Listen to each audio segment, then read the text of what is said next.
मेरा नाम अंजलि है। मेरी ऊंचाई 5 फीट 2 इंच है और मैं 22 साल की हूँ। सब कहते हैं कि मैं बहुत ही खूबसूरत और आकर्षक हूँ। मेरा चेहरा ऐसा है जैसे कमल का फूल खिला हो और मेरी आंखों में मस्ती भरी है। मेरे गाल गोल मटोल और भरे भरे हैं और मेरे होंठ शहतूत की तरह रसीले हैं। यह उस समय की बात है जब मैं लगभग 16 साल की थी और हमारी 10वीं कक्षा की बोर्ड परीक्षाएं सिर पर थी। मैं कोई बहुत ज्यादा कमजोर छात्रा तो नहीं थी, लेकिन ना ही बहुत मेधावी। मुझे परीक्षा की तैयारी के लिए किसी के मार्गदर्शन की जरूरत थी। मेरी मामी का बेटा अमन उससे पहले ही 10वीं कक्षा पास कर चुका था और वह हमारे घर से ज्यादा दूर नहीं रहता था। मैंने अपनी माँ जी से कहा कि वह अमन से बात करें कि वह मुझे कुछ देर पढ़ा दिया करें। इस तरह मुझे ट्यूशन के लिए दूर नहीं जाना पड़ेगा, आने जाने की परेशानी भी नहीं होगी और समय भी बर्बाद नहीं होगा। माँ जी ने उसी दिन अमन से बात की और मुझे बताया कि वह शाम 7-8 बजे से 9-11 बजे तक मुझे पढ़ाने आया करेगा। उस दिन मैंने जल्दी जल्दी अपने सारे काम निपटाए और अपनी किताबें लेकर पूजा घर से सटे ड्राइंग रूम में पढ़ने बैठ गई। लगभग 7:30 बजे होंगे जब अमन हमारे घर आए। अमन की उम्र उस समय 25 साल के करीब थी और वह काफी सुंदर और आकर्षक व्यक्तित्व के मालिक थे। उनका कद 6 फीट के करीब था, जबकि शरीर मजबूत और सुगठित था। क्लीन शेव के साथ उनका गेहूं रंग बेहद मोहक था। औपचारिक नमस्ते के बाद वह मुझसे मुखातिब हुए। अच्छा, तो मेरी शिष्या पढ़ाई के लिए तैयार है?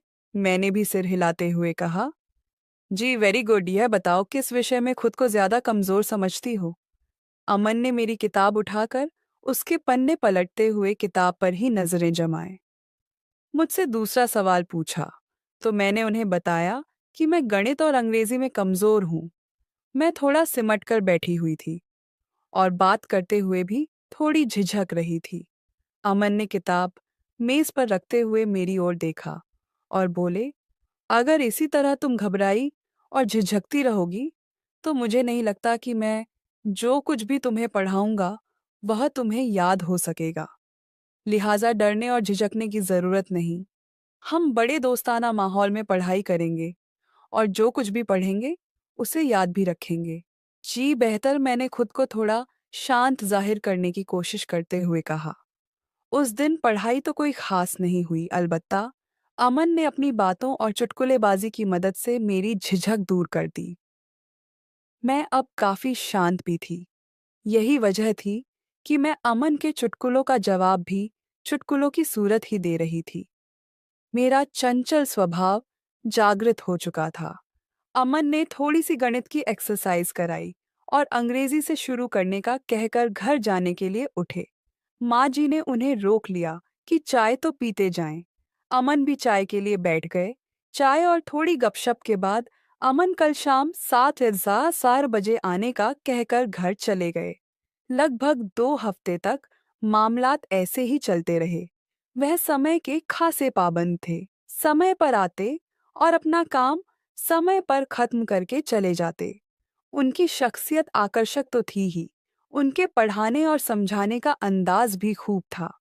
यही वजह थी कि मैं अमन की दीवानी हो चुकी थी और उनसे काफी बेझिझक भी हो चुकी थी।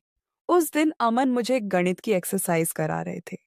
जब माँ जी चाय ले आई, उन्होंने चाय मेज पर रखी और बोली कि चाय पहले पी लेना। यह कहकर वह वापस रसोई घर में चली गई। एक्सरसाइज खत्म हुई तो मैंने चाय की प्याली उठाकर अमन को देना चाहा, तो पता नहीं क्या हुआ कि मेरा हाथ कांप गया और सारी की सारी चाय अमन के ऊपर गिर गई, जिससे उनकी पैंट और शर्ट भीग गई। मेरे तो होश उड़ गए। मैं दौड़ती हुई गई और तौलिया उठा लाई। मैं बार बार अमन को माफ कीजिए बोल रही थी और साथ ही साथ उनकी शर्ट को तौलिया से पोंछकर सुखाने की कोशिश कर रही थी। अमन मुस्कुराए और बोले, चाय से तो नहीं जला, लेकिन अब तुम जरूर जला डालोगी। मैं उनके इस वाक्य को बिल्कुल भी नहीं समझी और उसी तरह तौलिए से उनकी शर्ट को सुखाने में लगी रही। मैं शायद कुछ देर और इसी तरह तौलिए से उन्हें सुखाने में लगी रहती। पर अमन ने मुझे रोक दिया और मुझे दोनों कंधों से उठाकर खड़ा करते हुए बोले, बस करो अंजलि। घर में मुझे सब इसी नाम से पुकारते थे। Everything is fine. तुम बेवजह परेशान हो रही हो। लेकिन मैं खुद में बहुत शर्मिंदा थी। इसीलिए जब मैंने उन्हें इस तरह से सहानुभूति दिखाते देखा तो मेरी आंखों से आंसू निकल आए। उन्होंने जब मुझे रोते देखा तो अपनी बाहों में भरकर मुझे सीने से लगा लिया और माथे पर चुंबन देते हुए बोले, अरे पगली रोती क्यों हो? तुमने जानबूझकर चाय थोड़ी गिराई है। यह तो संयोग से हुआ। उनके ढांढस बंधाने पर मुझे हिम्मत हुई और मैंने आंसू पोंछते हुए कहा, जानती हूं कि हादसा हुआ, लेकिन हादसे भी तो किसी न किसी गलती का ही नतीजा होते हैं और इस हादसे की गलती की मैं ही जिम्मेदार हूं। अमन भी शायद माहौल को खुशनुमा बनाना चाहते थे, इसलिए बोले, अंजलि, मैं तुम्हें इजाजत देता हूं कि तुम ऐसे हादसे रोज किया करो। वह हंस रहे थे और उनकी यह गंभीर हंसी मेरी समझ से बाहर थी। मैं भी उन्हें हंसते देखकर मुस्कुरा दी। अमन ने कहा, चलो वापस वहीं से शुरू करते हैं जहां पर हादसा हुआ था। यह कहते हुए उन्होंने मुझे अपनी बाहों के घेरे से आजाद कर दिया। मैंने वापस अपनी कुर्सी पर बैठकर किताब खोलना चाहा तो अमन ने कहा, आज का काम खत्म समझते हैं। मैं चलता हूँ, क्योंकि इस हालत में मैं तुम्हें कुछ नहीं पढ़ा पाऊंगा। अमन अपनी किस हालत के बारे में कह रहे थे मुझे कुछ पता न चला। मैं तो उस दिन जब बिस्तर पर थी तो यह घटना बार बार मेरे दिमाग में घूम रही थी और ये सब उस समय तो मेरे लिए बेईमानी थे, लेकिन अब इन घटनाओं को सोचना अच्छा लग रहा था और मुझे पता ही न चला कि कब नींद आ गई और मैं नींद की गहरी घाटी में गोते खाने लगी। उस रात मैंने बार बार सपने में अमन को देखा। कभी हम किसी पवित्र नदी के किनारे बैठे बातें कर रहे होते, कभी किसी उद्यान पार्क के कोने में किसी बेंच पर बैठे कुछ रहस्यमयी बातें कर रहे होते, कभी पहाड़ों, जंगलों और रेगिस्तानों में तो कभी उछलती कूदती समुद्र की लहरों से खेल रहे होते। कहने को उस रात मैंने और अमन ने मिलकर पूरी दुनिया की सैर की। मैं उस दिन बहुत गहरी नींद सोई। सुबह उठी तो मेरे सपने का हर एक दृश्य मेरे मन में अंकित था। मैं बिस्तर से उठना ही नहीं चाह रही थी। मैं सपनों की दुनिया से निकलना ही नहीं चाह रही थी। मुझे मालूम नहीं कि ऐसा क्यों था, पर जो भी था बहुत सुखद था। उस दिन के बाद अंजलि और अमन के बीच पढ़ाई एक बहाना और मिलने की वजह बन चुकी थी। अब किताबों के पन्नों से ज्यादा एक दूसरे की आंखों में जवाब खोजे जाते थे। अमन जब कोई सवाल समझाते तो अंजलि उसका जवाब पहले से जानती होती, लेकिन फिर भी सिर झुकाकर कहती, मुझे नहीं आता, आप समझा दीजिए। अमन हंसकर कहता, तुम भी ना अंजलि बड़ी चालाक हो। और अंजलि मुस्कुराकर सिर झुका लेती। एक दिन अमन ने एक छोटी सी डायरी में कुछ नोट्स बनाकर अंजलि को दिया। तो अंजलि ने पूछा, इसमें क्या है? अमन ने कहा, इसमें वो बातें हैं जो मैं हर दिन तुमसे कहना चाहता हूँ, लेकिन कह नहीं पाता। अंजलि की आंखें भर आईं, लेकिन उसने तुरंत खुद को संभाला और डायरी लेकर पढ़ने की बजाय उसे अपनी किताबों में सहेज लिया, जैसे कोई अपने सबसे कीमती खजाने को छुपा कर रखता है। उन दोनों के बीच अब खामोशियां भी मीठी लगती थी। कभी कभी अमन कोई पुरानी कविता सुनाता तो अंजलि कहती, ये तो तुम्हारे दिल की आवाज लगती है। और अमन मुस्कुराकर कहता, शायद तुम ही वो दिल हो जिसकी वजह से ये आवाज निकली है। एक दिन जब अमन थोड़ा उदास था, अंजलि ने पूछा, क्या हुआ? तो अमन ने कहा, पता नहीं, अब डर लगने लगा है कि कहीं ये सब कुछ बस एक सपना ही न हो जाए। अंजलि ने उसका हाथ थामा और बोली, अगर ये सपना है तो मैं नहीं चाहती कि कभी आंख खुले। उस शाम पढ़ाई के बाद जब अंजलि अमन को दरवाजे तक छोड़ने आई तो अमन ने चलते चलते रुककर कहा, अंजलि, क्या तुम्हें मेरे बिना अकेलापन लगता है? अंजलि ने नजरें झुकाकर कहा, हाँ लगता है, बिल्कुल वैसा जैसे बिना चांद के रात अधूरी लगती है। अमन ने कुछ नहीं कहा, लेकिन उसकी आंखें बोल गईं। अगले कुछ हफ्तों में अमन की पढ़ाई पूरी हुई और उसका जॉब इंटरव्यू तय हुआ। वह अब दूसरे शहर जाने वाला था। यह सुनते ही अंजलि के पैरों तले जमीन खिसक गई। वह चुपचाप कमरे में चली गई। अगले दिन जब अमन पढ़ाने आया तो अंजलि ने कुछ नहीं कहा, बस एक पुराना सा रिबन निकालकर अमन की किताबों के साथ रख दिया। अमन ने पूछा, ये क्या है? अंजलि बोली, ये मेरी आखिरी परीक्षा की निशानी है।